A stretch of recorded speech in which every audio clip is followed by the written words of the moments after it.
Hello everyone, welcome to Creative Educational Idea. I am sure कालीर आमर Odia class 1 जहाँ होता ध्वनि वर्ण शब्द से सब आपण मैंने बहुत भल से बुझी जाइए एवं ताको रिपीटेडली पढ़ी थे। आई एम श्योर कि न्यू टाइप माने डायग्राम करिकी पढ़िबा द्वारा आपण मानक पई ओडियाटा इजी हो जाइथिबो एवं ताको मने रखिबा भी इजी हो जाइथिबो। सेहीपरि आज हूँ आमर ओडियार सेकेंड क्लास टॉपिक पद प्रकरण।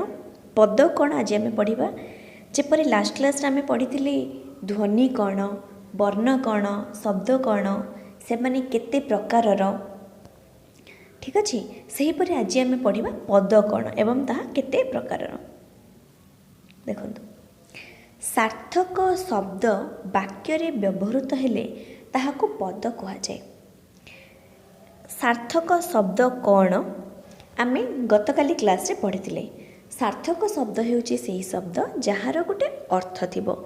जेमिति कि आपको कही मन पकातु श्रमिक। श्रमिकटा आप शुणिला परे आपण माइंड को गोटे कनसेप्ट आसे जे श्रम करे से होची श्रमिक। जदि मु आपन को किछि गोटे अर्थ नथिबा किछि वर्ण को जोड़ी दे कहबी मशक ताहले आपनकर तार किछि माने ही नहीं, मीनिंग ही नहीं। तेणु सेही भली सार्थक अर्थ नथिबा कोनोसी शब्द पद वाक्य रे व्यवहृत हुए नहीं बा हेले मध्य से गोटे निरर्थक वाक्य हो जाए, तार कोनोसी अर्थ न थाए। तेणु से निर्दिष्ट अर्थ थिबा सार्थक शब्द जितेबेले से वाक्य रे व्यवहृत हो जाए सेही शब्द को शब्द न कहि के आमे कोन कहि थाउ पद कहि थाउ। बुझी पाउछंदी माने सार्थक आप डेफिनेशन मन रखु। सार्थक शब्द वाक्य रे व्यवहृत हो गले ताहाको आमे पद बोली कहबा। ठीक अच्छे तेबे एई पद केते प्रकारर एवं कौन कौन वाक्य रे व्यवहार करा जाउथिबा पद को आमे 5 भाग रे विभक्त करिचे। एडा आपण स्कूल लाइफ रो पढ़ी पढ़ी आसीथिबे आपणक पे मन रखिबा इजी हे जिवो। वाक्य रे व्यवहृत करा जाउथिबा पद को आमे 5 भाग रे विभक्त करू करा जाइछि। से कौन ना विशेष्य पद, विशेषण पद, सर्वनाम पद, अव्यय पद एवं क्रियापद। ठीक अच्छे विशेष्य विशेषण सर्वनाम अव्यय एवं क्रिया। आपण मैंने चिंता करें कि मैम ये सब एत डिटेल्सली आम सब गुड़ाक कौन पढ़ा दरकार। हाँ आज्ञा आपन को पढ़ा दरकार कहीं ना एग्जाम रे मोडिफाई करके क्वेश्चन पचारि दिए बारंबार पचारि स्पेशली आपण इम्पोर्टेंट हूँ विशेष्य एवं विशेषण। अव्ययर मध्य क्वेश्चन पचारे बट जदि इन कंपैरिजन टू 5 जन जाक आम कंपैरिजन करवा ताहले आपणकर विशेष्य एवं विशेषण रु अधिक क्वेश्चन आसी थाए। तेणु आम गोटे गोटे पार्ट को माने गोटे गोटे पद को आम यार गोटे गोटे पद को आम स्पेशली पढ़ा कहीं बहुत बड़ बड़ विषय ता विषय डिटेल्स अच्छी। देखंतु वाक्य रे व्यवहृत सार्थक शब्दर मूल रूप को प्रतिपादिक कहा जाए। देखंतु देखिले वाक्य रे व्यवहृत सार्थक शब्दर मूल रूप को प्रतिपादक बोली आमे कहबा। से प्रतिपादकटा कौन देखंतु ए प्रतिपादिक माने कौन देखंतु प्रतिपादक गुड़िकर कौन सी प्रकार विभक्ति सूचक चिन्ह प्रत्यय ये सब किछि लगी न थाए। यह एक मूल रूप माने शब्दर मूल रूप होछि प्रतिपादिक। उदाहरण जेपरि मैं आपको दूची गछ फूल माटी ए सब रे कौन सी प्रकार विभक्ति चिन्ह प्रत्यय लागिनी। ठीक अच्छे तेणु ये सब हूँ गोटे प्रतिपादक। जिते बेले आम गचरे किसी लगेदेवा जेपरिक गछ रे फूल को माटी द्वारा। ठीक अच्छे ये शब्द लगेदेले ये सब कौन हो जाए यौगिक शब्द रूप गठन करदे। तेबे बिना कौनसी प्रत्यय विभक्ति सूचक लगी जो शब्द थाए जेपरिक मु कहली गछ फूल माटी चढ़ई सुख सहज ये सब होउछन्ति प्रतिपादिक। ये सब ऊपर आपनकर डिटेल्स क्वेश्चन न पचारि पारले मध्य केवल आपन को ଏତେ ପଚାରିବନି, କେବଳ ଆପଣଙ୍କୁ ଗୋଟିଏ ପଚାରିପାରେ କି ବାକ୍ୟରେ ବ୍ୟବହୃତ ହେଉଥିବା ସାର୍ଥକ ଶବ୍ଦର ମୂଳ ରୂପକୁ କ'ଣ କୁହାଯାଏ, ବା ଶବ୍ଦର ମୂଳ ରୂପକୁ କ'ଣ କୁହାଯାଏ, ବାକ୍ୟରେ ବ୍ୟବହାର ହେଉଥିବା ଶବ୍ଦର ମୂଳ ରୂପକୁ କ'ଣ କୁହାଯାଏ। ତେଣୁ ଆପଣ ତେବେ ଆପଣଙ୍କର ଆନ୍ସର୍ ହେଇଯିବ ପ୍ରତିପାଦିକ। ଠିକ୍ ଅଛି। ସେହିପରି କ୍ରିୟାର ମୂଳ ରୂପକୁ ଆମେ କହିବା ପ୍ରକୃତି। କ୍ରିୟାର ମୂଳ ରୂପ କ'ଣ ନା, ଯେପରିକି ଆମେ କହିବା କି ଖେଳ, ଏଇଟା ହେଉଛି ମୂଳ, ବା ଖେଳ ଏଇଟା ହେଉଛି ଧାତୁ। ସେଇ ଧାତୁର ଯେତେବେଳେ ଆମେ ସେଥିରେ କିଛି ମିଶିଯାଏ ସେତେବେଳେ ସେ ଏକ ଯୌଗିକ ଶବ୍ଦ ହୋଇଯାଏ। କିନ୍ତୁ ଯେକୌଣସି ଗୋଟେ କ୍ରିୟାର ମୂଳକୁ ଆମେ ପ୍ରକୃତି ବୋଲି କହିବା। ଯେପରିକି ଆମେ କହିପାରିବା, ଦେଖନ୍ତୁ ଖେଳ ମାନେ ସେ ଖେଳ ଧାତୁରୁ ତିଆରି ହୋଇଛି ଆମର। ବଟ୍ ଯଦି ଆମେ କହିବା ଖେଳୁଛେ, ଖେଳିବା, ପଢ଼ିଛେ, ପାରିଛୁ, ଖାଇବ, ଏସବୁ ଲାଗିଗଲେ ସେ ଆଉ ମାନେ ବାଚକ ଶବ୍ଦ ହେଇଯାଏ। କିନ୍ତୁ ଏଇ କେଉଁ ବାଚକ ଶବ୍ଦ? କ୍ରିୟାବାଚକ ଶବ୍ଦ ହେଇଯାଏ। ଏହି କ୍ରିୟାର ମୂଳକୁ ଆମେ ପ୍ରକୃତି ବୋଲି କହିବା। ଠିକ୍ ଅଛି। ଆପଣଙ୍କୁ ଏଠି 2ଟି କ୍ୱେଶ୍ଚିନ୍, ଏଠୁ ଆପଣଙ୍କର 4ଟି କ୍ୱେଶ୍ଚିନ୍ ପଚାରି ଯାଉଛି, ଆପଣ ଦେଖିପାରିବେ। ଗୋଟିଏ କ୍ୱେଶ୍ଚିନ୍ ହେଲା ପଦ କାହାକୁ କୁହାଯାଏ। ଦ୍ୱିତୀୟଟି ଆସିପାରିବ ପଦକୁ କେତେ ଭାଗରେ ବିଭକ୍ତ କରାଯାଇଛି। ତୃତୀୟଟି ଏହିସବୁକୁ ଦେଇଥିବ ଏବଂ ଅନ୍ୟ କୌଣସି ଗୋଟେ 3ଟି ଦେଇଥିବ ଏବଂ ଗୋଟେ ଅନ୍ୟଟି ଦେଇଥିବ। ଯେପରିକି ଏତିକ ଦେଇସାରିଲା ପରେ ଆପଣଙ୍କୁ ସମାସ ଦେଇଥିବ ଏବଂ ପଚାରିଥିବ କେଉଁଟି ପଦର ଅନ୍ତର୍ଗତ ନୁହଁ, ତେବେ ଆପଣଙ୍କର ଉତ୍ତର ସମାସ ହେଇଯିବ। ପୁଣି ଆଉ ଗୋଟେ କ୍ୱେଶ୍ଚିନ୍ ପଚାରିପାରେ ପ୍ରତିପାଦିକ କାହାକୁ କୁହାଯାଏ, ଆଉ ଗୋଟେ ପଚାରିପାରେ ପ୍ରକୃତି କାହାକୁ କୁହାଯାଏ। ତ ଏହି ସ୍ଲାଇଡ଼୍ରୁ ଆମର ଟୋଟାଲି କେତୋଟି କ୍ୱେଶ୍ଚିନ୍ ବାହାରି ପଡ଼ିଲା? 5ଟି। ଦେଖନ୍ତୁ, ମୁଁ ଆପଣମାନଙ୍କୁ ରିକ୍ୱେଷ୍ଟ କରିବି କି ଆପଣ ନିଜର ନୋଟ୍ ପେନ୍ ଧରିକି ବସନ୍ତୁ ଏବଂ ନୋଟ୍ ପ୍ରିପେୟାର କରନ୍ତୁ। ଯାହା ବି ପଏଣ୍ଟ ସେଠି ବାହାରୁଛି ଆପଣ ତାକୁ ଯଦି ନୋଟ୍ ଆଉଟ୍ କରିଦେବେ ସେଇଟା ଆପଣଙ୍କ ପାଇଁ ବେଟର୍ ରହିବ। ନୋଟ୍ କରିବା ଦ୍ୱାରା ୱାନ୍ସ ତ ଆପଣ ଲେଖିଲେ, ଶୁଣି ପଢ଼ି ଲେଖିଲେ, ସେଇଟା ଆପଣ ମାଇଣ୍ଡ ରିସିଭ୍ କଲା। ଦେନ୍ ଯେତେବେଳେ ଆପଣ ରିପିଟେଡ଼ଲି ପଢ଼ିବେ ତାକୁ ସେକେଣ୍ଡ ଟାଇମ୍, ଥାର୍ଡ଼ ଟାଇମ୍, ଆପଣ ଓନ୍ଲି ଲେଖିବା ଦ୍ୱାରା ହିଁ 50% ମନେ ରଖିଦେବେ। ବାକି ଆପଣଙ୍କର ପଢ଼ିବା ଦ୍ୱାରା ବା କ୍ୱେଶ୍ଚିନ୍ ଦେଖିଲେ, ଅପସନ୍ସ ଦେଖିଲେ ଆପଣଙ୍କର ଆନ୍ସର୍ ହେଇଯିବ। ସୋ ମୁଁ ରିକ୍ୱେଷ୍ଟ କରିବି କି ଆପଣ ନୋଟ୍ ପ୍ରିପେୟାର କରିଦିଅନ୍ତୁ। ବର୍ତ୍ତମାନ ଆମେ ଦେଖିବା, ପ୍ରଥମେ ଆମେ ଚର୍ଚ୍ଚା କରିବା କି ଏଇ ଯେଉଁ 5 ପ୍ରକାରର ପଦ ଅଛି ଏ ଭିତରୁ ବିଶେଷ୍ୟ ପଦ କ'ଣ, ଆମେ ୟା ବିଷୟରେ ପଢ଼ିବାକୁ ଚେଷ୍ଟା କରିବା। ଠିକ୍ ଅଛି। ପ୍ରଥମେ ଆମେ ୟାକୁ ହିଁ ପଢ଼ିବା। ଚାଲନ୍ତୁ। ବିଶେଷ୍ୟ ପଦ, ଏଇଟା ହେଉଛି ଆପଣଙ୍କର ପ୍ରଥମ ପଦ। ଯେଉଁ ପଦକୁ 5 ପ୍ରକାରରେ ବ୍ୟବହାର କରାଯାଇଛି ସେଥିରୁ ଏଇଟା ଗୋଟେ ବିଶେଷ୍ୟ ପଦ। ଯେଉଁ ପଦ କୌଣସି ପ୍ରକାରର ସଂଜ୍ଞା, ସଂକେତ ହୋଇଥାଏ, କୌଣସି ସଂଜ୍ଞା ବା ସଂକେତ ହୋଇଥାଏ ବା କୌଣସି ନାମକୁ ବୁଝାଏ। ବିଶେଷ୍ୟ ପଦ ଚିହ୍ନିବାର ସବୁଠୁ ସହଜ ଉପାୟ ହେଉଛି ଆପଣଙ୍କର ନାମ।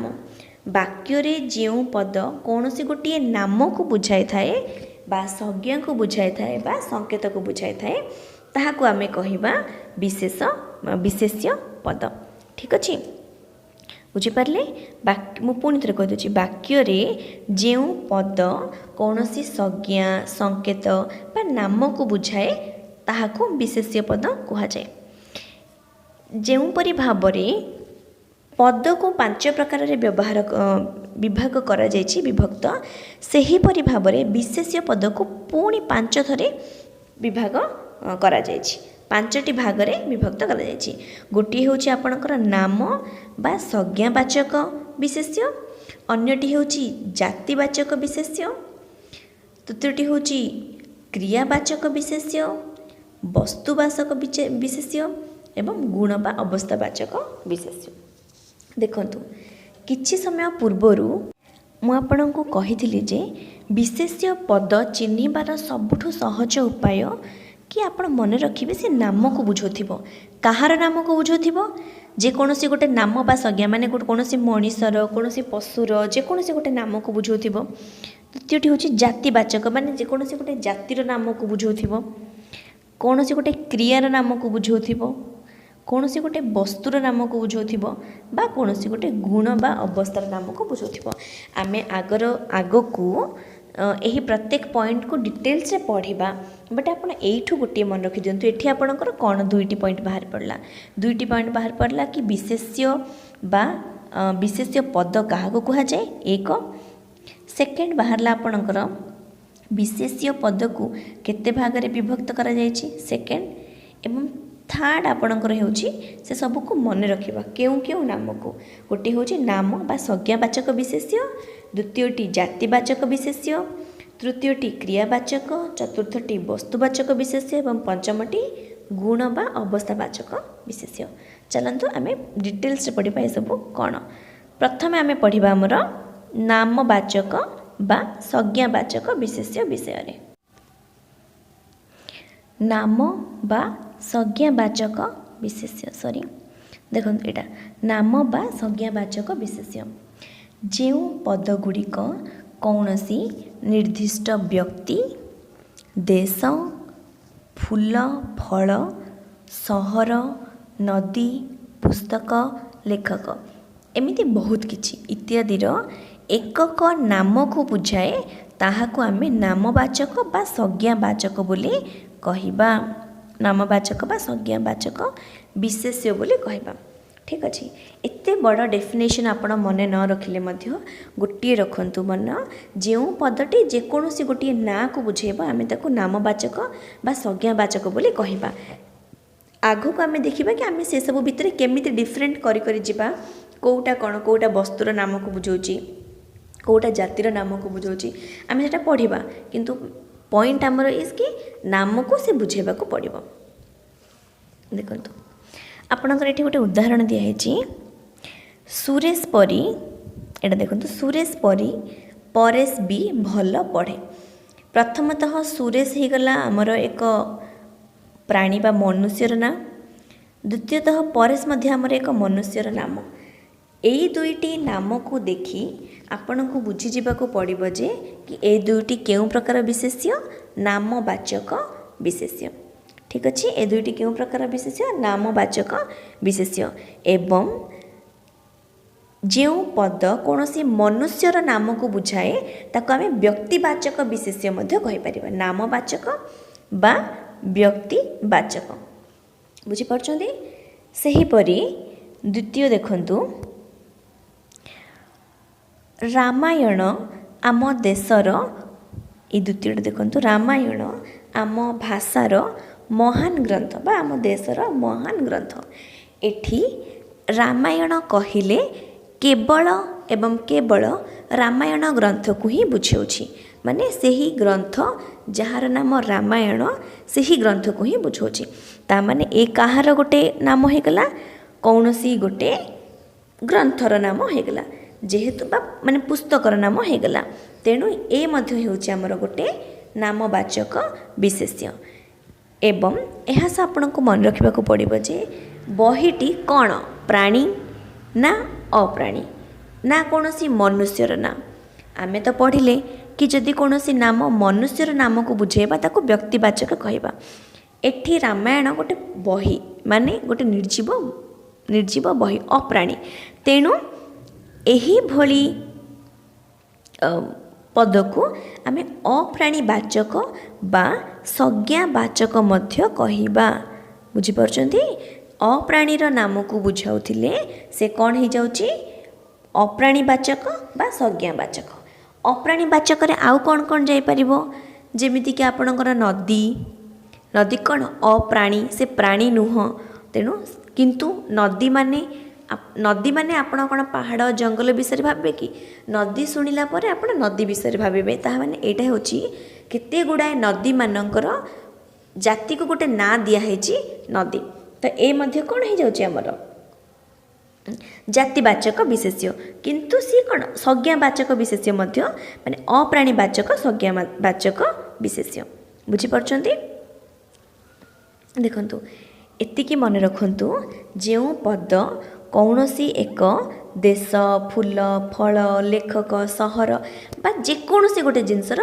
पर्टिकुलर गोटे ना को जदि मेंशन करदेला सीए हो आपणकर नामवाचक बा संज्ञावाचक विशेष्य ठीक अच्छे जमीती कि आम सुरेश परेश एवं रामायण विषय देखिले तृतीयटी देखो आमर तुलसी गछ को आम पूजा करिथाउ माने तुलसी एठी जो तुलसी आपणकर अच्छी ए हूँ गोटे गछर ना तुलसी गछ कहले आम तुलसी गछ को ही भाविबा अदा बा आमर कौन फूल गछर गछ को भाविबानी तुलसी माने आम केवल तुलसी गछ को ही भाविबा।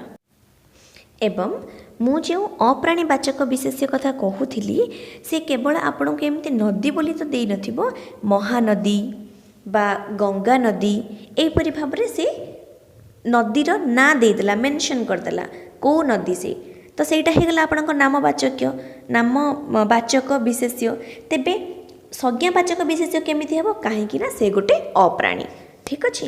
तो जो पद कौन से मनुष्यर नाम को बुझाए से हूँ प्राणीवाचक व्यक्तिवाचक कौन सी प्राणी माने पशु पक्षी जमीक आम कहीपर ऐरावत ऐरावत माने केवल जो हाथी कहार इंद्रंक पाखे अच्छी तार ना ही ऐरावत तेबे सी कौन हो गोटे प्राणी। जटायु जटायु आपण जानिछंती जे माता सीता को रावण अपहरण करके नेला बेले बा चोरी करके नेला बेले तांको सहाय्य पई आसीथिले से होचंती गोटे ही जटायु अछंती जटायु कहली तांको ना को बुझौची एवं से मध्य गोटे प्राणी ठीक अच्छे।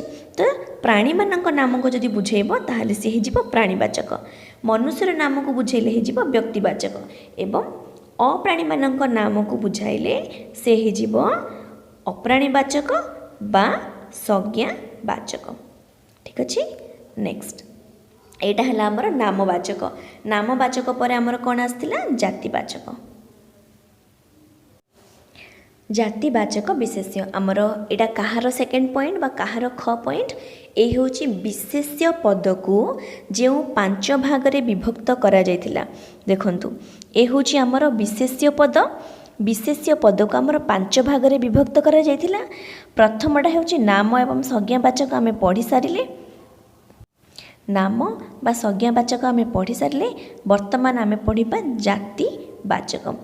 जातिवाचक विशेष्य एटा कहार विशेष्य पद विषय आमे केवल पढ़ुछे। चलंतु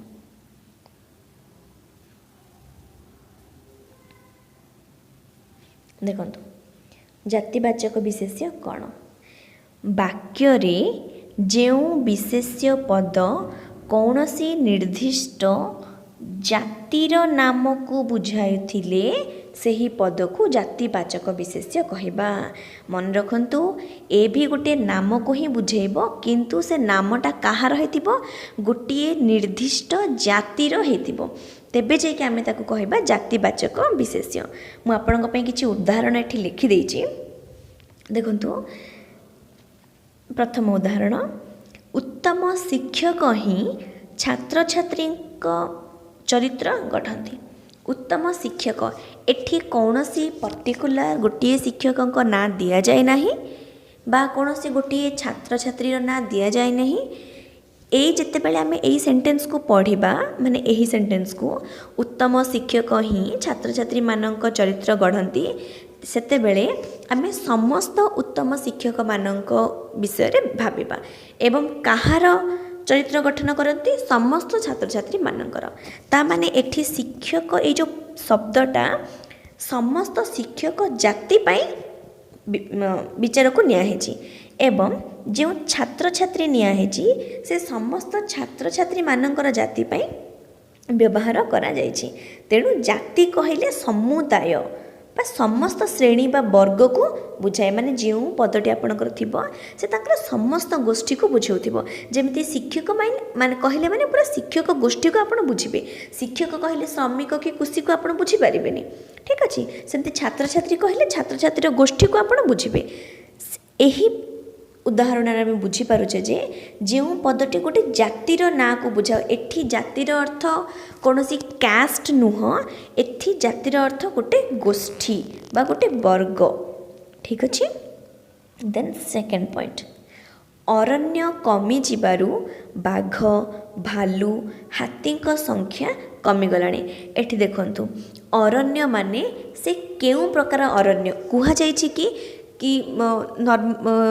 पर्टिकुलर कौन से गोटे राज्यर थिबा अरण्य बा मानस अरण्य बा आमर कार्बेट आम से गोटे कौन पर्टिकुलर ना देकी कह जाए नहीं। तेणु ଏହି ବାକ୍ୟରେ ଯେଉଁ ଅରଣ୍ୟ ବ୍ୟବହାର କରାଯାଇଛି ଏହା କୌଣସି ଏକ ନିର୍ଦ୍ଦିଷ୍ଟ ଅରଣ୍ୟକୁ ନ ବୁଝାଇ ଅରଣ୍ୟ ସମୂହ ବା ସବୁ ପ୍ରକାରର ଅରଣ୍ୟକୁ ସିଏ ବୁଝାଉଛି। ତାମାନେ ଏହି ଅରଣ୍ୟଟା କ'ଣ ହେଇଗଲା ଏଠି ଅରଣ୍ୟ ଜାତି ପାଇଁ ଗୋଟେ ରିପ୍ରେଜେଣ୍ଟେଟିଭ୍ ହେଇଗଲା। ଅରଣ୍ୟ ଜାତି ପାଇଁ ଅରଣ୍ୟ ବ୍ୟବହାର କରାହେଲା। ସେହିପରି ଭାବରେ ଦେଖନ୍ତୁ ବାଘ, ଆପଣମାନେ ନନ୍ଦନକାନନରେ ଗୁଡ଼ାଏ ବାଘ ଥିବାର ଜାଣିଥିବେ ଏବଂ ପ୍ରତ୍ୟେକ ଜୁରେ ଚିଡ଼ିଆଖାନାରେ ପ୍ରତ୍ୟେକ ବାଘ ଭାଲୁମାନଙ୍କର ଗୋଟେ ଗୋଟେ ନାଁ ଦିଆଯାଏ। ଯେମିତିକି ଆମର ନନ୍ଦନକାନନ ଭୁବନେଶ୍ୱର ନନ୍ଦନକାନନରେ ଗୋଟେ ସୁନ୍ଦରୀ ବୋଲି ବାଘୁଣୀ ଥିଲା, ତା ନାଁ ସୁନ୍ଦରୀ ଦିଆଯାଇଥିଲା। ଯେତେବେଳେ ମୁଁ ଏଠି ଯଦି ମେନସନ୍ କରିଦେଇଥାନ୍ତି କି ସୁନ୍ଦରୀ ବାଘ କମିଗଲାଣି ସେତେବେଳେ ସେଇ ବାଘୁଣୀର ନାଁଟାକୁ ମେନସନ୍ ହେଇଯାଇଥାନ୍ତା। କିନ୍ତୁ ଏଠି କୌଣସି ଗୋଟେ ପର୍ଟିକୁଲାର ଗୋଟିଏ ବାଘ ବିଷୟରେ ନ କହିକି ବାଘ ମାନେ ସମସ୍ତ ବାଘର ବର୍ଗକୁ ସିଏ ବୁଝାଉଛି। ଭାଲୁ ମଧ୍ୟ ଗୋଟିଏ କୌଣସି ଭାଲୁ ନ କହିକି ବାଘ ଭାଲୁ ଓ ହାତୀ ମାନେ ଏକ ନିର୍ଦ୍ଦିଷ୍ଟ ଜାତିର ପଶୁର ନାମକୁ ବୁଝାଉଛି। ଏ ଗୋଟେ ଜାତିର ପଶୁ, ଏମାନେ ବାଘ ବାଘ ଜାତିର ପଶୁ, ଭାଲୁ ଭାଲୁ ଜାତିର ପଶୁ ଏବଂ ହାତୀ ହାତୀ ମାନେ ଏମାନେ ଗୋଟେ ଗୋଟେ ଗୋଟେ ନାଁ ଯିଏକି ଗୋଟେ ଗୋଟେ ଜାତିକୁ ବୁଝାଏ। ଠିକ୍ ଅଛି, ତେବେ ଆମେ ପୁଣି ଥରେ ପଢ଼ି ନେବା। ଆପଣଙ୍କର ଡେଫିନେସନ୍ଟି ହେଉଛି ଗୋଟିଏ ପଦ ଯଦି କୌଣସି ନିର୍ଦ୍ଦିଷ୍ଟ ଜାତିର ନାମକୁ ବୁଝାଇଥାଏ ସେହି ପଦକୁ ଜାତିବାଚକ ବିଶେଷ୍ୟ କହିବା। ତେବେ ଏଠି ଶିକ୍ଷକ, ଛାତ୍ରଛାତ୍ରୀ, ଅରଣ୍ୟ, ବାଘ ଭାଲୁ ହାତୀ ଏସବୁ କ'ଣ ହେଇଯାଉଛନ୍ତି ବିଭିନ୍ନ ପ୍ରକାର ଜାତିର ନାମକୁ ବୁଝାଉଛନ୍ତି। ସେହିପରି ତୃତୀୟ ଏକ୍ଜାମ୍ପଲ୍ ଆପଣଙ୍କର ସହରରେ ମଣିଷଙ୍କ ସଂଖ୍ୟା ବଢ଼ି ବଢ଼ି ଚାଲିଛି। ଦେଖନ୍ତୁ ସହର କହିଲେ ମଧ୍ୟ ଏ କୌଣସି ପର୍ଟିକୁଲାର କଟକ ବା ପୁରୀ ବା ମୁମ୍ବାଇ ବା ଲଣ୍ଡନ ଏହିପରି କୌଣସି ନିର୍ଦ୍ଦିଷ୍ଟ ସହରର ନାମକୁ ସେ ସୂଚିତ କରୁନି। ସହର କହିଲେ ଗୋଟିଏ ପ୍ରକାର ଜାତିର ନାମ ରୂପେ ବ୍ୟବହୃତ ହୋଇଛି। ସେହିପରି ମଣିଷ ମଧ୍ୟ ଏକ ନିର୍ଦ୍ଦିଷ୍ଟ ଶ୍ରେଣୀର ପ୍ରାଣୀ ଜାତିର ନାମକୁ ସୂଚିତ କରୁଛି। ମଣିଷ କହିଲେ ସେ କୌଣସି ପର୍ଟିକୁଲାର ମଣିଷ ରାମ ଶ୍ୟାମ ଘନ ଏଗୁଡ଼ାକର ନାଁ ସେ କୁହାଯାଏନି। ମଣିଷ ଜାତିର ଯେକୌଣସି ମଣିଷକୁ ସେ ବୁଝାଇ ପାରିବ। ତେଣୁ ଶିକ୍ଷକ, ଛାତ୍ରଛାତ୍ରୀ, ଅରଣ୍ୟ, ବାଘ ଭାଲୁ, ସହର, ମଣିଷ ଏସବୁ ହେଉଛନ୍ତି ଗୋଟିଏ ଗୋଟିଏ ଜାତିର ନାମକୁ ବୁଝାଉଥିବାରୁ ଜାତିବାଚକ ବିଶେଷ୍ୟ। ଠିକ୍ ଅଛି, ତ ଦେଖନ୍ତୁ ମୁଁ ଏଠି ମେନସନ୍ ବି କରିଦେଇଛି। ଜାତି କହିଲେ ସମୁଦାୟ ସମଶ୍ରେଣୀ ବା ବର୍ଗକୁ ବୁଝାଉଅଛି। ନେକ୍ସଟ କିଛିଟା ଏକ୍ଜାମ୍ପଲ୍ ଦେଖିଦେବା ଆମେ। ତ ପୋଇ ଛେଳି ଜଗୁଥିଲା, ଘରମଣି ଛେଳିଟି ତାର ପ୍ରିୟ ଥିଲା। ଦେଖନ୍ତୁ ଆପଣ ଟିକେ ନିଜେ ଭାବିବାକୁ ଚେଷ୍ଟା କରନ୍ତୁ କେଉଁଟା କେଉଁ ପ୍ରକାର ବିଶେଷ୍ୟ ହେବ, ତାପରେ ମୁଁ ଆପଣଙ୍କୁ କହିଦେବି। ଦେଖନ୍ତୁ ତ ପୋଇ ଆମେ ଜାଣିଛେ, ତ ପୋଇଙ୍କ ବିଷୟରେ ଆମେ ପଢ଼ିଛେ ବା ଶୁଣିଛେ। ତ ପୋଇ ଗୋଟେ ଝିଅର ନାଁ ଥିଲା, ତେଣୁ ଇଏ ହେଇଯିବ ଆପଣଙ୍କର ନାମବାଚକ ବିଶେଷ୍ୟ। ତାପରେ ଆମର ଆସିଯାଉଛି ଛେଳି, କିନ୍ତୁ କେଉଁ ଛେଳି ସେଟା କୁହାଯାଇ ନାହିଁ, କେବଳ ଛେଳି ଦିଆଯାଇଛି। ତେଣୁ ଛେଳି ଏଠି ଏକ ଜାତିବାଚକ ବିଶେଷ୍ୟକୁ ପଳେଇବ। ସମସ୍ତ ଛେଳିର ଜାତିର ନାମ ହେଉଛି ଛେଳି। ଏଠି ପୁଣି ଦେଖନ୍ତୁ ଘରମଣି ଛେଳିଟି, ଏଠାରେ ଛେଳିଟିର ନାଁ ଦିଆଗଲା ଘରମଣି, ତେଣୁ ପୁଣି ଥରେ ଇଏ ହେଇଯିବ ନାମବାଚକ ବିଶେଷ୍ୟ। ଠିକ୍ ଅଛି, ଦେଖନ୍ତୁ ତ ପୋଇ ନାମବାଚକ ବିଶେଷ୍ୟ, ଛେଳି ଜାତିବାଚକ ବିଶେଷ୍ୟ, ପୁଣି ଘରମଣି ଛେଳି ପର୍ଟିକୁଲାର ଏଠି ମେନସନ୍ କରାହୋଇଗଲା କେଉଁ ଛେଳିଟି, ଘରମଣି ନାମର ଛେଳିଟି ତାର ପ୍ରିୟ ଥିଲା, ତେଣୁ ଘରମଣି ହୋଇଯିବ ପୁଣି ଥରେ ନାମବାଚକ ବିଶେଷ୍ୟ। ନେକ୍ସଟ ନଦୀ ଭିତରେ ଗଙ୍ଗା ନଦୀ ପବିତ୍ର। ଏଠି ଦେଖନ୍ତୁ ନଦୀ ମାନେ କେଉଁ ନଦୀ, ବ୍ରହ୍ମପୁତ୍ର, ଯମୁନା, ଗଙ୍ଗା, ମହାନଦୀ, ବହୁତ ଗୁଡ଼ାଏ ନଦୀ ଅଛନ୍ତି। ନଦୀ କହିବା ମାତ୍ରକେ ଆମେ ନଦୀମାନଙ୍କ ବିଷୟରେ ଭାବିବା ଆରମ୍ଭ କରିଦେଲେ, ତେଣୁ ନଦୀ ହେଉଛି ଜାତିବାଚକ ବିଶେଷ୍ୟ ହେବ। ଏବଂ ଗଙ୍ଗା ନଦୀ ମାନେ କେବଳ ଗୋଟିଏ ହିଁ ଗଙ୍ଗା ନଦୀ ଅଛି, ତେଣୁ ଗଙ୍ଗା ନଦୀ କହିଲେ ଆମେ ଗୋଟିଏ ଗଙ୍ଗା ନଦୀକୁ ହିଁ ବୁଝିବା। ତେଣୁ ଗଙ୍ଗା ନଦୀ ଆମର କ'ଣ ହେଇଯିବ, राइट जातिवाचक सॉरी नामवाचक विशेष्य नदी आपणकर होइजिबो नाम जातिवाचक विशेष्य एवं गंगा आपणकर होइजिबो नामवाचक विशेष्य काहेकि ना नदी माने जेकोनोसी गोटे नदी हेई पारे किंतु गंगा माने केवल गोटे नदी तेणु आमर नदी एठी जातिवाचक एवं गंगा एठी नामवाचक विशेष्य। नेक्स्ट तृतीय नंबर ओडिया एक सांविधानिक भाषा देखंतु पर्टिकुलर एठी आमर ओडिया दिया हे गला पर्टिकुलर ओडिया भाषा माने पर्टिकुलर आमे जानि जे ओडिया ही भाषा अन्य कोनोसी भाषा को तो आमे ओडिया भाषा कहिबानी तेबे ओडिया आमर हे जीव नामवाचक विशेष्य ओडिया भाषार ना हेउछि ओडिया। एहा परे जो भाषा कुहा गला भाषा जेतेबेले आपणको माइंड को आसे बा आपण शुणती सेतेबेले आपण ओडिया हिंदी इंग्लिश तेलुगु मलयालम पंजाबी गुजराती हाँ एमती बहुत प्रकार भाषा विषय आपण माइंड को आसब किंतु कौन सी गोटे भाषा जदि आपण को कहब सी से ही भाषा को ही बुझेब तेणु भाषा हो आपणकर जातिवाचक विशेष्य एवं ओडिया हो आपणकर नामवाचक विशेष्य। जेपरिक मु किछटा पुणी उदाहरण दे दूची बेले बेले कौन हुए ना जातिवाचक विशेष्य एवं संज्ञावाचक विशेष्य को हठात चिन्हट करी हुएनी उभय संज्ञावाचक एवं जातिवाचक विशेष्य भितर जो किसी सामान्य पार्थक्य रही जाइछि जदि आमे सेइटा को जानि परिबा सही पार्थक्य एवं तार कारण को जानि परिबा तेबे आमे सहजरे चिन्हि परिबा जे केउंटी जातिवाचक विशेष्य एवं केउंठी संज्ञावाचक विशेष्य। देखंतु एटी उदाहरण देछि बही बही माने गुड़ाए बही हेई परिबो केउ बही मध्य हेई परिबो किंतु जदि आमे एठी भागवत कहीदबा ता माने केवल सेही भागवत बही को ही बुझेइबो आमे जदि केवल बही कहिबा ताहले से गोटे निर्दिष्ट बही को बुझेइबो नाही बही मानकर जाति को बुझेइबो बहीटा हेउची बही जातिर गोटे नाम तेणु सी जातिवाचक एवं भागवत रामायण हाँ ये सब हेउची गोटे गोटे नाम माने जदि आमे कहिबा रामायण ता माने रामायण को ही बुझेइबो भागवत माने भागवत को ही बुझेइबो तेणु एठी बही एक जातिवाचक एवं भागवत एक संज्ञावाचक बा नामवाचक। सेहीपरि कवि कवि तो बहुत अच्छी आमे प्रत्येक साहित्यर गोटे कविता पढ़ला बेले गोटे गोटे कवि पढ़ू तेबे से कौन होगा कवि मानकर जाति को बुझेले तेणु कवि शब्दटी आपणकर जातिवाचक विशेष्य हो किंतु जगन्नाथ दास कहिले आमे केवल जगन्नाथ दास को ही बुझिबा बलराम दास बा अन्य कौनसी कवि को बुझिबा नहीं तेणु जगन्नाथ दास आपणकर एक नामवाचक विशेष्य। सेहीपरि मंदिर कहिले आमे रघुनाथ मंदिर विष्णु मंदिर शिवंक मंदिर जेकोसी मंदिर को बुझीपार किंतु लिंगराज बोली जदि कहगला तेबे आमे भुवनेश्वर रे थिबा लिंगराज मंदिर को ही बुझीबा तेणु पुणी थे ये लिंगराज कौन हो नामवाचक एवं मंदिर जेहेतु मंदिर जाति को बुझाए से हो जातिवाचक विशेष्य। ठीक अच्छे सेहीपरि देवता देवता हेउछि आपण मानकर जातिवाचक विशेष्य काहेकि ना देवता कहिबा मात्रे आपण केउ देवता जानि पारंती नाही किंतु जगन्नाथ कहिला बेले आपण कहिबा द्वारा आपण जानि परिबे जे जगन्नाथ भगवान एथिरु पुणी थरे जणा पड़ जाउछि स्पष्ट हो जाउछि जेउ जेउ पदरु आपणको निर्दिष्ट जनकर बा जे कोनोसीर ना पचारिबो सेटा हेजबो नामवाचक बा संज्ञावाचक एवं गोष्ठी बा वर्ग को बुझाउथिबा पदगुड़िकर कौन हो जातिवाचक विशेष्य।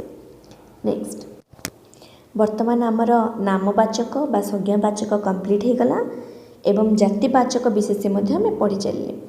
वर्तमान आम पढ़ा वस्तुवाचक विशेष्य कौन चलतु पढ़ा वस्तुवाचक विशेष्य कौन देखंतु वाक्य रे जेउ विशेष्य पद कौनसी निर्दिष्ट वस्तुर नाम को बुझेइब सेटा हमर कौन हो वस्तुवाचक विशेष्य हो जेउ पद कौनसी एक निर्दिष्ट वस्तुर नाम को बुझेबार अछि कौन सेटा ଦେଖନ୍ତୁ ଏକ୍ଜାମ୍ପଲ୍, ତା ଆଖିରୁ ଲୁହ ନୁହେଁ ରକ୍ତ ଝରୁଛି। ଲୁହ, ରକ୍ତ ଏସବୁ କ'ଣ? ଏସବୁ ହେଉଛି ଗୋଟିଏ ଗୋଟିଏ ବସ୍ତୁ, କାରଣ ଏଗୁଡ଼ିକୁ ଯେତେ ଭାଗ ଭାଗ କଲେ ବି ଏଗୁଡ଼ିକ ମୂଳ ରୂପରେ ହିଁ ଅବିକଳ ରହିଥାଏ। ଏଇଟା ମୁଁ ଏବେ ଯାହା କହିଲି ସେଟାକୁ ଆମେ ଆଗକୁ ବୁଝିବା। ବର୍ତ୍ତମାନ ଦେଖନ୍ତୁ ସେକେଣ୍ଡ ଏକ୍ଜାମ୍ପଲ୍, ନଈ ବନ୍ଧରେ ମାଟି ପଡ଼ୁଛି ପରେ ପଥର ପଡ଼ିବ। ଆପଣ ଜାଣିପାରିବେ କେଉଁ କେଉଁଟି ବସ୍ତୁବାଚକ, ତେଣୁ ମୁଁ ବ୍ଲାକ୍ ପେନ୍ରେ ଗୋଲ ବି କରିଦେଇଛି। ଦେଖନ୍ତୁ ଏଠି ବସ୍ତୁବାଚକ ବିଶେଷ୍ୟ କ'ଣ ହେଇଯିବ? ମାଟି ଏବଂ ପଥର। କାହିଁକି ନା ଏଗୁଡ଼ିକ ହେଉଛନ୍ତି ଗୋଟେ ଗୋଟେ ବସ୍ତୁ। ଥାର୍ଡ଼ ଏକ୍ଜାମ୍ପଲ୍, ବର୍ତ୍ତମାନ ସୁନାର ଦର ସହ ରୂପା ଦର ମଧ୍ୟ ବଢ଼ି ଚାଲିଛି। ଏଇଟା ତ ନିହାତି ଭାବରେ ସତ କଥା। ସୁନା ଦର ଏତେ ବଢ଼ି ଚାଲିଛି ଯେ ଆଉ ସାଧାରଣ ମଣିଷ ସୁନା କିଣିବା କଥା ଭାବି ପାରୁନାହାନ୍ତି। ଦେଖନ୍ତୁ ଚାଲନ୍ତୁ ବ୍ୟାକ୍ ଟୁ ଷ୍ଟଡି। ବର୍ତ୍ତମାନ ସୁନା ଦର ସହ ରୂପା ଦର ମଧ୍ୟ ବଢ଼ି ଚାଲିଛି। ଏଠି ଆପଣଙ୍କର ବସ୍ତୁବାଚକ ବିଶେଷ୍ୟ ପଦ କିଏ ହେଇଯିବ? ସୁନା ଏବଂ ରୂପା। ବର୍ତ୍ତମାନ ଆପଣ କେମିତି ଜାଣିବେ କେଉଁଟା ବସ୍ତୁବାଚକ? ଦେଖନ୍ତୁ ଯେଉଁ ବସ୍ତୁକୁ ଆମେ ଭାଗ ଭାଗ କରିବା ଦ୍ୱାରା, ଭାଙ୍ଗିବା ଦ୍ୱାରା ତାହାର କୌଣସି ନାମରେ କୌଣସି ପରିବର୍ତ୍ତନ ଘଟିବନି, ସେ ସେହି ପ୍ରକାର ବସ୍ତୁ ହିଁ ରହିବ, ତାକୁ ଆମେ କ'ଣ କହିବା? ବସ୍ତୁବାଚକ ବିଶେଷ୍ୟ। ଯେପରିକି ଦେଖନ୍ତୁ ଏଠି ମାଟି, ଲୁହ ରକ୍ତକୁ ମୁଁ ନେଉନି, ଦେଖନ୍ତୁ ମାଟିକୁ ନେଉଛି। ଏକ୍ଜାମ୍ପଲ୍ ଅନୁସାରେ ମାଟି ଆପଣ କିଛି ଗୋଟେ ମୁଠାଏ ମାଟି ହାତରେ ଆଣିବେ, ତାକୁ ଆପଣ ଦୁଇ ଭାଗ କରିଦେବେ। ଦୁଇ ଭାଗ କରିସାରିଲା ପରେ ସେ ମାଟିଟା କ'ଣ ଆପଣଙ୍କୁ ଦେଖାଯିବ? ଦୁଇ ଭାଗ କରିସାରିଲା ପରେ ମଧ୍ୟ ସେ ମାଟି ଆପଣଙ୍କୁ ମାଟି ଭଳି ହିଁ ଦେଖାଯିବ, ଅନ୍ୟ କାଠ କି ପଥର ଭଳି ଦେଖାଯିବନି। ବୁଝିଗଲେ ନା? ସେହିପରି ଯଦି ଆମେ ପଥରକୁ ଭାଗ ଭାଗ କରିବା, ଆପଣ ଗୋଟେ ପଥର ଆଣିବେ, ତାକୁ ହାତୁଡ଼ିରେ ହେଉ ବା କୌଣସି ମେସିନ୍ ସାହାଯ୍ୟରେ, ଡ୍ରିଲିଂ ମେସିନ୍ ସାହାଯ୍ୟରେ ତାକୁ ଆପଣ ଡିଭାଇଡ଼ କରିଦେବେ, ଡ୍ୟାମେଜ୍ କରିଦେବେ, ତ ଯେଉଁ ଟୁକୁଡ଼ା ଟୁକୁଡ଼ା ଛୋଟ ଛୋଟ ପାଇବେ ସେ ସବୁ କ'ଣ? ସେ ସବୁ ବି ତ ପଥର ହିଁ ନା। ତ ଯେଉଁ ବସ୍ତୁକୁ ଭାଙ୍ଗିବା ଦ୍ୱାରା ବା ଭାଗ ଭାଗ କରିବା ଦ୍ୱାରା ସେଇ ଜିନିଷ ହିଁ ଆମକୁ ମିଳିବ, ତାକୁ ଆମେ କହିବା ବସ୍ତୁ, ତାକୁ ଆମେ ବସ୍ତୁର ଆଖ୍ୟା ଦେଇଦେବା। ଆଗକୁ ଯେଉଁ ଆମେ ଉଦାହରଣ ପଢ଼ିବାକୁ ଯାଉଛେ, ହୁଏତ ତା ଦ୍ୱାରା ଆପଣ ଏହାର କନସେପ୍ଟକୁ କ୍ଲିଅରଲି ବୁଝିପାରିବେ। ଦେଖନ୍ତୁ ବେଳେବେଳେ କ'ଣ ହୁଏ ନା ବସ୍ତୁବାଚକ ଏବଂ ଜାତିବାଚକ, ଯେମିତିକି ଗୋଟେ ଭିତରେ ପାର୍ଥକ୍ୟ କରିବା, ଜାଣିବା ଟିକେ କଷ୍ଟ ହୋଇଯାଏ। ଯେମିତିକି ଯଦି ମୁଁ କେବଳ କାଠ କହିବି, ଆପଣ କହିବେ କି ମ୍ୟାମ୍ କାଠ ବି ତ ଜାତିବାଚକ ବିଶେଷ୍ୟ, କାହିଁକି ନା କେଉଁ ପ୍ରକାର କାଠ ତ କିଛି କୁହା ହେଇନି, ତେବେ ଇଏ ତ କାଠର ଜାତିକୁ ବୁଝାଉଛି। ପୁଣି ଆପଣ କହିବେ କାଠକୁ ଭାଙ୍ଗିବା ଦ୍ୱାରା ତ ସିଏ କ'ଣ କାଠ ହିଁ ଆମକୁ ମିଳୁଛି, ତ ସିଏ ତ ବସ୍ତୁବାଚକ ହେଇଗଲା। ଏମିତି ବେଳେବେଳେ କ'ଣ ହୁଏ ନା କନଫ୍ୟୁଜନ୍, ଆମକୁ କନଫ୍ୟୁଜ୍ ଆମେ ହେଇଯାଏ କି ଆକ୍ଚୁଆଲି ସେଇଟା କ'ଣ। ସେଇଟା ଜାଣିବାର ମଧ୍ୟ ଗୋଟେ ଉପାୟ ଅଛି, ଯେଉଁଟାକି ଆପଣମାନେ ବର୍ତ୍ତମାନ ଦେଖିପାରୁଥିବେ। ଦେଖନ୍ତୁ କାଠ, ଯଦି ଆପଣଙ୍କୁ କାଠ କହିଲା ସେ ବସ୍ତୁବାଚକ ବିଶେଷ୍ୟ ହୋଇଯିବ। କାହିଁକି ନା କାଠକୁ ଯେଉଁ ଆମେ ଭାଙ୍ଗିବା, ଦୁଇ ଗଡ଼ି କରିଦେବା, ସେ ଦୁଇ ଗଡ଼ି, ଗୋଟିଏ ଗୋଟିଏ ଗଡ଼ି ମଧ୍ୟ, ଗୋଟିଏ ଗୋଟିଏ ପାର୍ଟ ମଧ୍ୟ କାଠ ହିଁ ଥିବ, ତେଣୁ କାଠ ହୋଇଯାଉଛି ବସ୍ତୁବାଚକ ବିଶେଷ୍ୟ। କିନ୍ତୁ ଯଦି ଆପଣଙ୍କୁ କହିବା ଗୋଟେ ଚୌକି ବା ଚେୟାର, ତେବେ ଚେୟାର ତ ଯେକୌଣସି ପ୍ରକାର ମଧ୍ୟ ହୋଇପାରିବ, କାଠ ଚେୟାର, ପ୍ଲାଷ୍ଟିକ୍ ଚେୟାର, ଲୁହା ଚେୟାର। ତେବେ ଚୌକି ଯଦି କହିଥିବ ସେ କ'ଣ ହେଇଯିବ? ବସ୍ତୁବାଚକ ଶବ୍ଦ ନ ହୋଇ, ବସ୍ତୁବାଚକ ବିଶେଷ୍ୟ ପଦ ନ ହୋଇ ଜାତିବାଚକ ବିଶେଷ୍ୟ ପଦ ହୋଇଯିବ। କାହିଁକି ଦେଖନ୍ତୁ କାଠକୁ ଆପଣ ଭାଙ୍ଗିଲେ ଆପଣ କାଠ ହିଁ ପାଇଗଲେ, କିନ୍ତୁ ଯଦି ଆପଣ ଗୋଟେ ଚୌକିକୁ ଭାଙ୍ଗିଦେବେ ତାହେଲେ କ'ଣ ଆପଣ ଗୋଟେ ଚୌକି ପାଇପାରିବେ କି? ହୁଏତ ନିଶ୍ଚିତ ଭାବେ ଆପଣ କିଛି ପ୍ଲାଷ୍ଟିକ୍ର, ଯଦି ପ୍ଲାଷ୍ଟିକ୍ର ଚୌକି ହେଇଥିବ ତାହେଲେ ପ୍ଲାଷ୍ଟିକ୍ କିଛି ଖଣ୍ଡ ପାଇବେ, ବା ଯଦି କାଠର ଚୌକି ହେଇଥିବ କାଠର କିଛି ଖଣ୍ଡ ପାଇବେ, ଲୁହା ଚୌକି ହେଇଥିଲେ ଲୁହାର କିଛି ଖଣ୍ଡ ପାଇବେ। କିନ୍ତୁ ମୂଳ ରୂପ ତା'ର ଚୌକି ଭଳି ଆପଣ ସେଠି ବସିପାରିବେ କି ତାକୁ ଭାଙ୍ଗିଦେଲା ପରେ? ନୁହେଁ ନା। ତେଣୁ ଯାହା ଭାଙ୍ଗିଗଲା ପରେ ଆମେ ତା'ର ପୂର୍ବ ରୂପ ପାଇବା ନାହିଁ, ସେ ହେଇଯିବ ଆପଣଙ୍କର ଜାତିବାଚକ। ଯେମିତିକି ଦ୍ୱିତୀୟଟି ହେଉଛି ଲୁହା। ଲୁହା ମାନେ ଲୁହାକୁ ଆମେ ଯେତେବେଳେ ଭାଗ କରିବା ଆମେ ଲୁହା ହିଁ ପାଇବା। କିନ୍ତୁ କୌଣସି କବାଟ, ସେ କବାଟ କ'ଣ ହେଇପାରେ? କାଠ ବି ହେଇପାରେ, ଟିଣର କବାଟ ବି ହେଇପାରେ, ଲୁହର କବାଟ ବି ହେଇପାରେ। ତେଣୁ ଯଦି ଆପଣଙ୍କୁ କବାଟ ଦେଇଥିବ ସେଥିରେ କ'ଣ ହେଇଯିବ? ଜାତିବାଚକ ବିଶେଷ୍ୟ। ରୂପା, रूपा माने रूपा को जब आम भाग करवा रूपा ही पाइबा ता माने वस्तुवाचक विशेष्य। किंतु चूड़ी चूड़ी शंखा चूड़ी हो पारे, सुना चूड़ी हो पारे, रूपा चूड़ी हो पारे। हाँ आजिकल माने वर्तमान आम देखुं तंबा चूड़ी भी बाहर तंबा चूड़ी हो पारे। तो चूड़ी जदि आम कहबा से चूड़ीर जाति को बुझेब, किंतु रूपा कहले से वस्तुवाचक को बुझेब। नेक्स्ट आप पत्थर, पत्थर को भांगिले पत्थर आम प्रीवियस स्लाइड रे पढ़िले। किंतु जदि आम मूर्ति कहबा मूर्ति पत्थर भी हो पारे, काठर भी हो पारे एवं माटीर मध्य हो पारे। तेबे मूर्ति कौन हो जातिवाचक विशेष्य। सेहीपरि माटी, माटी को आम भाग करने द्वारा सी माटी ही हेब। किंतु जदि आम हांडी बोली किसी गोटे शब्द देखा ताहले हांडी क्यों प्रकार माटी हांडी हो पारे, पितल हांडी हो पारे, कंसा हांडी हो पारे, तंबा हांडी हो पारे। तेणु जदि आपको हांडी बोली बासन दौची से आप जातिवाचक विशेष्य। एइथिरो आपण जातिवाचक विशेष्य एवं वस्तुवाचक विशेष्य मध्य थिबा पार्थक्य को भल भाबे बुझी पारि थिबे।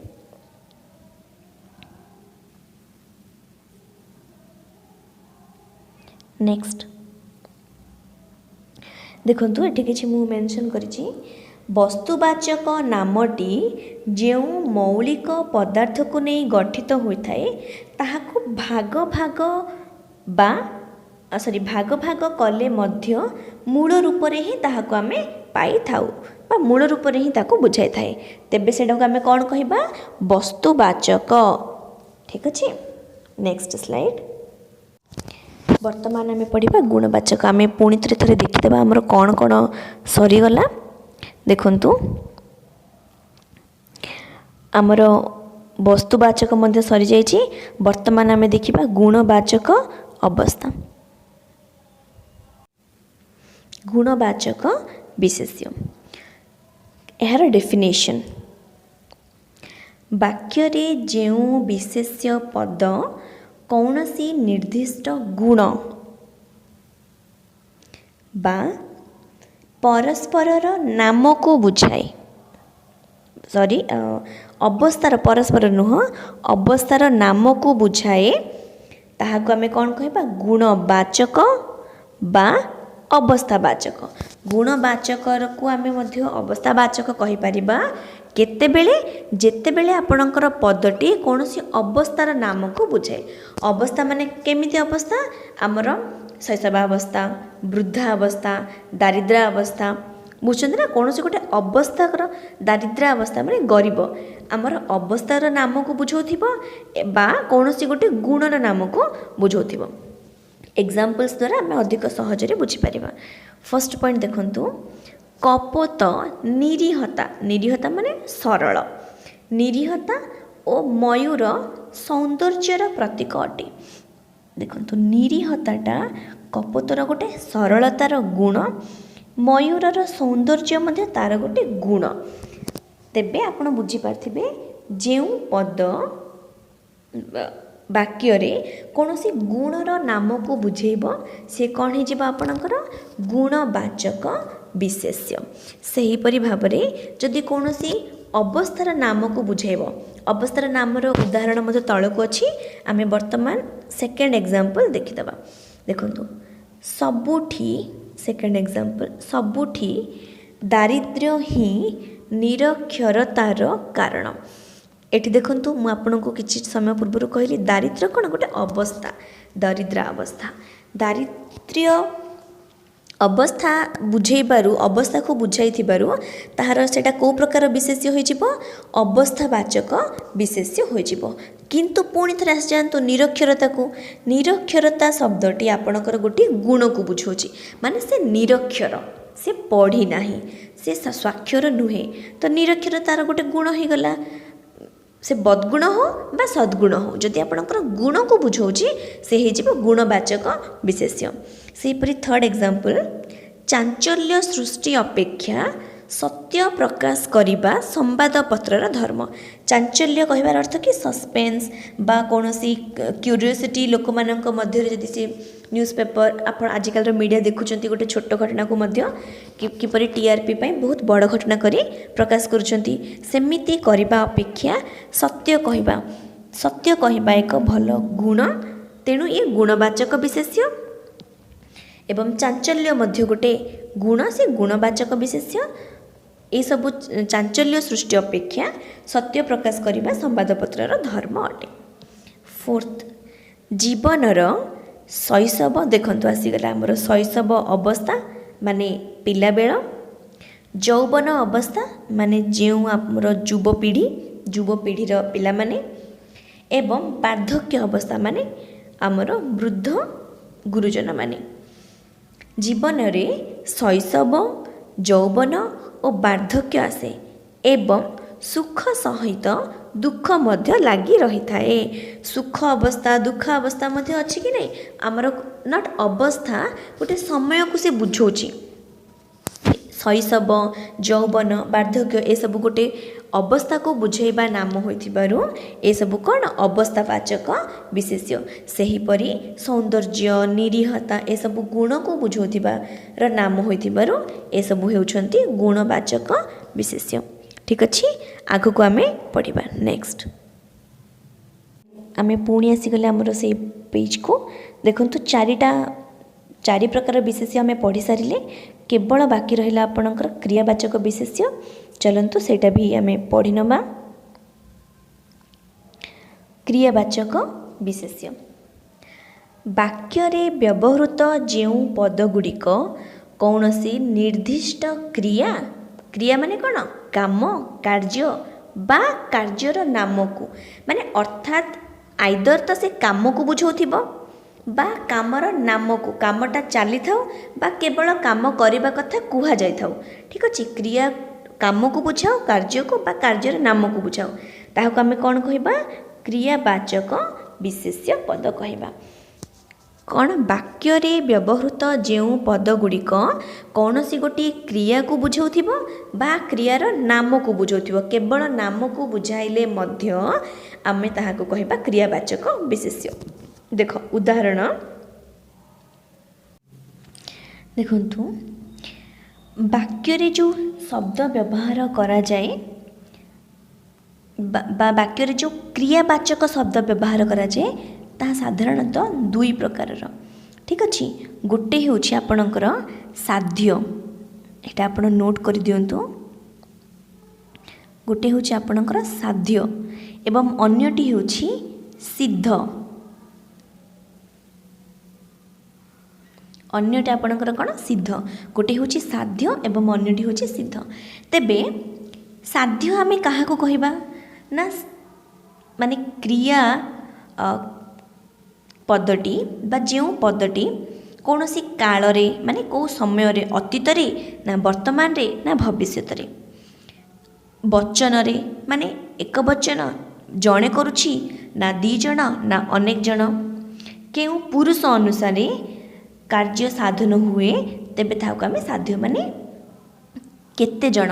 प्रथम कथा हला केउ समय अतीत वर्तमान भविष्यत जणे करुछि कार्यटा बा दी जण करुछि बा तीन जण करछंती तेबे जाइकी सेटा कौन हो जो पदटी ए सब को बुझाउथिबो से हेजिबो साध्य।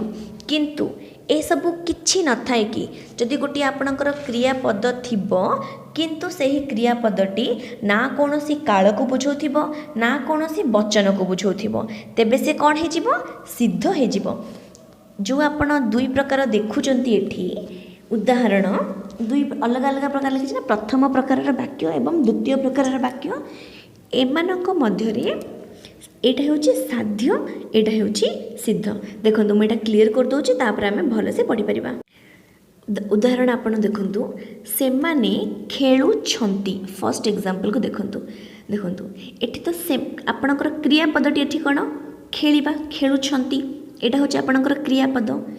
एई वाक्य को पढ़िबा पर आमे जानि पारले से माने आपण जानले कि बहुवचन एवं खेलुछंती माने वर्तमान मध्य खेलुछंती तो वचन हो गला बहुवचन एवं खेलुछंती माने वर्तमान काल ए दुईटा जाक एठी वचन भी व्यवहार होइछि काल भी व्यवहार होइछि तेणु एटा कोन आपणकर साध्य एठी आपण लिखि दियंतु आपणकर एटा होछि साध्य क्रिया।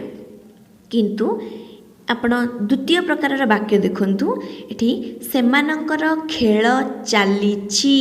ठीक अच्छे एठी खेल केवल खेल जो क्रिया पदटा अच्छी खेल क्रिया पदरे किछि मध्य व्यवहार होनी खेलिबा बा खेलिले खेलुछंती खेलिबे एमिति किछि व्यवहार होनी केवल खेल बोली ही व्यवहार होइछि। तेबे एटा आपनकर कोन होई जिवो एटा आपनकर होई जिवो साध्य यस आई एम सॉरी सिद्ध एटा है जिवो आपनकर सिद्ध ठीक अच्छे जिते बेले आपणकर क्रिया सह ए सब लगी खेलुछंती खेलिबा बा द्वितीय एग्जांपल रे आप देखि पार्थिबे छात्रीटी गाइब गाई गीत गाइबाटा हेउछि गोटिए आपणकर क्रिया गाइबा किंतु छात्रीटी गाइब माने से भविष्यत रे करिवो छात्रीटी माने गोटिए ही छात्री किंतु एपटे देखंतु आपणकर द्वितीय उदाहरण रे सिद्धर छात्रीटी गान करिवो माने एठी केवल क्रियार नामटा व्यवहार होइछि। देखंतु मु पुणी सफा कर देखंतु आपणकर एग्जाम रे साध्य एवं सिद्ध क्रिया काहा को कुहा जाए कौन से सब किछि पचारिबनी आपणको मैं दुई प्रकार उदाहरण देछि गोटिए रे क्रियाटी चलीछि एवं द्वितीय रे केवल क्रियार नामटा अछि जेमिति कि खेलुछंती गाइब पंडा पुराण पढ़ुछंती एगुड़ा सब क्रियाटी चलीछि बा क्रियाटी हब क्रिया सह किछि लागिछि बा कार्य एटा गोटे क्रिया किंतु एठी जो खेल गान एवं पढ़ा ए सब होछि क्रियार नाम ठीक अच्छे क्रियार नाम एठी जोटा आपण डेफिनेशन रे पढ़ुचंती वाक्य रे व्यवहृत जो पद गुड़िक कौन से निर्दिष्ट क्रिया को बुझेब क्रियार नाम को माने एटा होछि क्रियार नाम क्रियाटा चलीछि बा क्रियार नाम को बुझेब एगुड़ाक केवल क्रियार नाम को बुझौछि एठी क्रिया बुझौछि प्रथम प्रकार वाक्य रे कौन बुझेला एठी क्रिया बुझेला एवं एठी केवल क्रियार नाम जेमिति कि खेल गान पढ़ा हाँ तेणु ए दुईटी जाक व्यवहार होइथिले सेही पद को आमे कौन कहबा क्रियावाचक विशेष्य पद बोली कहबा ठीक अछि। नेक्स्ट सरी गला थैंक यू आपण मानकु बहुत बहुत धन्यवाद आपण देखिले पढ़िले वर्तमान आशा करछि आपणकर ड्रीम जॉब आपणको मिली जाओ जो जॉब आपण करबा को चाहउछंती जो काम रे आपणको सैटिस्फाइड लागुछि से काम आपणको मिली जाओ एवं जो आशा नहीं आपण हमर कोर्स को ग्रहण करिसेंती आमे आपणकर आशा निश्चय पूर्ण करबा को प्रयास करिबु। देखंतो गोटिए थर मु आपणको देखै दोछि हमर आज हमर टॉपिक कोन थिला टॉपिक थिला हमर पद पढ़िबा आमर टॉपिक थिला पद पढ़िबा आमे देखिले पद 5 प्रकार कौन कौन विशेष्य पद विशेषण पद सर्वनाम पद अव्यय पद एवं क्रियापद एही भितरु आमे आज केवल सारिले विशेष्य पद एवं एही चारोटी आमे नेक्स्ट वीडियो मानकरे सारी दबा।